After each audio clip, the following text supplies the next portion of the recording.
One day, a wealthy-looking man arrived in a small, quiet village. This village was near a large forest that was full of wild monkeys. The monkeys were everywhere, climbing trees, stealing food, and annoying the villagers. The stranger made a strange announcement. He stood in the middle of the town square and said, "I want to buy these monkeys. I will pay $10 for every single monkey you can catch." The villagers were surprised. They thought, why would anyone pay for these pests? But money is money. So the farmers stopped farming and the woodcutters stopped cutting wood. Everyone grabbed a net and ran into the forest. The first few days were a frenzy. The villagers caught hundreds of monkeys. The man kept his word and paid them cash right away. Everyone was happy. But soon, the monkeys started to disappear. It became hard to find even one. The villagers started to lose interest and went back to their normal jobs. To get them excited again, the stranger announced, "Okay, since they are harder to catch, I will now pay $20 for every monkey." The villagers went crazy again. They ran back into the forest. They climbed the tallest trees and looked under every bush.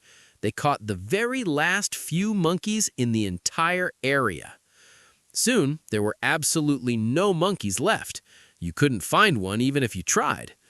The stranger smiled and said, "You have done a great job.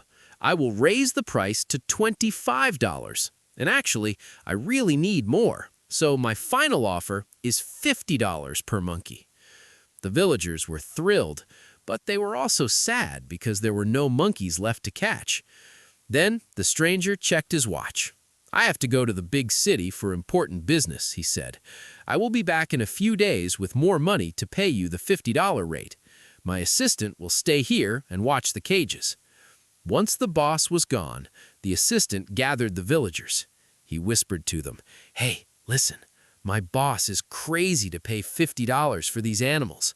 Look at all these cages. They are full of the monkeys you already caught." The assistant made them an offer. "I will secretly sell these monkeys back to you for just $25 each. When my boss comes back, you can sell them to him for $50 and double your money instantly." The villagers looked at each other. It seemed like a guaranteed win. They gathered all their life savings. Some even borrowed money. They bought every single monkey back for $25. They took the monkeys home and waited for the boss to return. But the boss never came back, and the next morning, the assistant was gone too. The villagers were left with zero money and a village full of useless monkeys. Be very careful when someone promises you easy money. If a deal sounds too good to be true, it is usually a trap. If you've not subscribed, you probably won't see us again. But if you are, congratulations! You're growing every single day.